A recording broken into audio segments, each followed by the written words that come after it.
When we think about abuse in relationships, we often think about physical violence, screaming, yelling, swearing, assault, those kind of things, stalking, some of the more overt types of things. But as we know, there's many forms of abuse, and one form I want to talk about today is financial abuse. Financial abuse is this way to control another person through money, and it can be really, really scary. Welcome to my audio diary where I talk about my thoughts.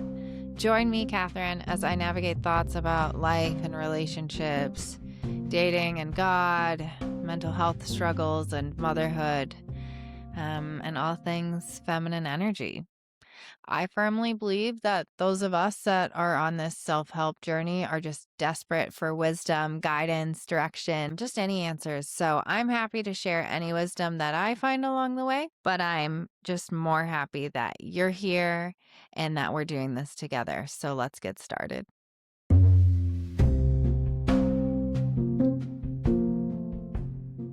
Thanks for joining me on another episode of my audio diary. My name is Katherine Kleiss, and I'm excited to be here today.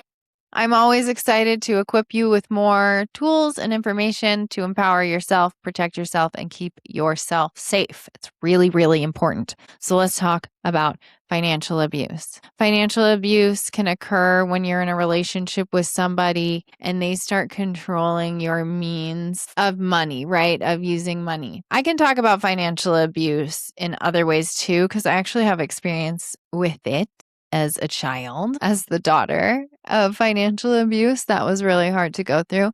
When it comes to being in a relationship with somebody, it can be really scary. Picture this. You are ready to leave this person because they are tearing you down physically, emotionally, spiritually, all of the above, one of the above, regardless. It's not a good space for you. But all of a sudden, they're withholding the car. The accounts are frozen. You have to ask for permission for money.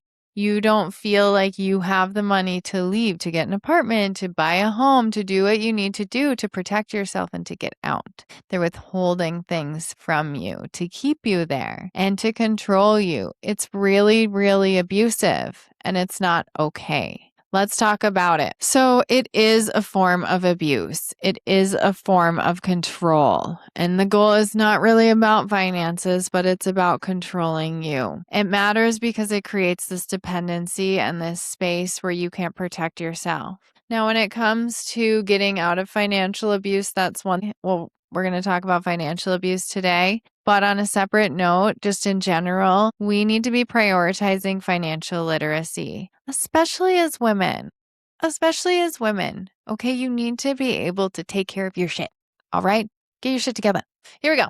Common signs of financial abuse. Controlling access to money. I'm just going to spit them out down a bullet point. Here we go. Monitoring every purchase. Requiring permission to spend. Hiding financial information. Refusing access to bank accounts. Preventing employment or education. I'm going to repeat that. This falls under the category of financial abuse. If your partner is preventing your means of becoming employable to acquire money, that is financial abuse. So, preventing employment or education, forcing one partner to quit working, taking a partner's paycheck, running up debt in their name, destroying credit, withholding money for necessities, using money as punishment or reward. And finally, threatening financial ruin during separation or divorce. These are signs of financial abuse. So the scary thing is you kind of don't know what something is until you're in it. All of these forms of abuse, typically, like while there are maybe red flags that we will go over, it's systematic. It's slowly over time. It gets to this place that's out of control. It evolves there. Early dating red flags. There's love bombing with expensive gifts, pressuring you to merge your finances really quickly, asking for loans, asking for money, trying to borrow money from you, encouraging financial dependence, not financial independence, financial dependence. and wanting access to your passwords, your bank account information, or making you feel guilty for your own financial independence, right? Which would be then encouraging that financial dependence. This has a big emotional impact on people. Shame, fear, learned helplessness, confusion, feeling trapped, isolation. I mean, they're probably embarrassed. Like, how did it get to this place? And how do you bring it up to somebody and get the help that you need? It can be a lot to work through. It can be a lot. So I'll talk a little bit about my experience with financial abuse. So I was financially dependent as a juvenile, of course, as all children are. You're in a place at some point in your life where you're not even legally old enough to have a job, to buy a car, to sign a lease on an apartment, to get a credit, to get a loan. Like, I don't know, all of these things. And when you have an abusive parent or a financially abusive parent, like it can really be a lot. It can be a lot. So I'll just explain my experience with it. When I was a young lady becoming a woman, I went through a place where I like really was trying to build my own credit and a ability to take care of myself financially, because doing deals with my dad, I learned at like 4 years old, was like doing deals with the sleazy car salesman. I was like, what's he gonna get out of it? Like, he's trying to like pull one over on you, and I'm like 8 years old, right? Like, so he's always trying to pull one over on you. I'm getting to an age, I need a car. I want a car. My parents are helping me financially with a car. I'm contributing some, these kind of things. Getting older, talking about getting my first car loan, the process of getting that cosigning thing, it's abusive. It's always abusive. It's a carrot that's being dangled. It's like, I'm going to write you in the will, or I'm going to cosign this loan. It's just like the dangling of the carrot as another means to try and control you. And I was not at all interested in having that tether. However, I was really struggling to get that cosign. Instead, he would pay for it himself, and he would be the bank, and I would pay him back, those kind of things. So to be in a place where you are trying to get a job so you can get a place or get a car, or what do you do first? Maybe you get a car so then you can get a job, but I can't get a car because I don't have money, because I don't have a job. And I can't get credit, or I can't get a loan because I don't have credit, because I've never had a loan.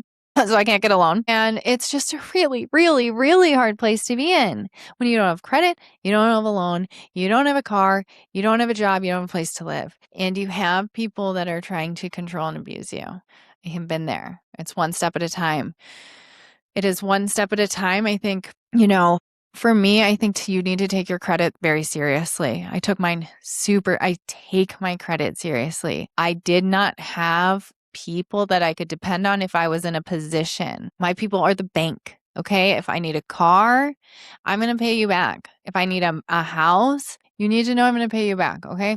I think you should take your credit seriously. If you have no credit or you have bad credit, get yourself to a credit union. Look at here, I'm going down a financial literacy podcast. Get yourself to a credit union. Get yourself a credit card, a small credit card. Don't max it out. Do not max it out. Put some on it, pay it off. Be consistent. Do not just keep paying it all off. Like, make consistent payments.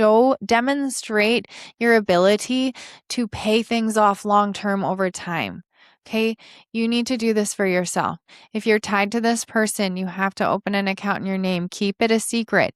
Get somebody else that is a loved one, your safe sister, your grandma, your mom, your coworker. I don't know, and divert your mail. Get a P.O. box, okay?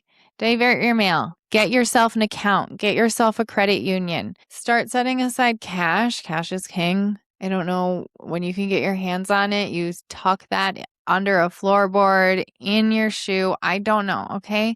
You have to get out of these situations. That's where I would start, because if you can get a car, if you can get a first and last month's place on an apartment, if you can get out and like get the help you need, take it seriously. Pay those people back, because that is what it is to be financially independent. It's to take care of your shit. Pay your debt, pay your bills, be on your game, and know what's going on in your bank account. So I know it's a hard journey. Stick in there. There are resources. There are people out there that want to help people that are in a bad spot. And it's about just finding those resources and praying to God that He'll make a way. Thanks for joining me on another episode of my audio diary. If you have more you want to talk about when it comes to financial abuse or any type of coercive, emotional, psychological abuse or financial literacy, please comment or like and tell me what you want to talk about, and we're going to talk about it. Come back again next time. Bye.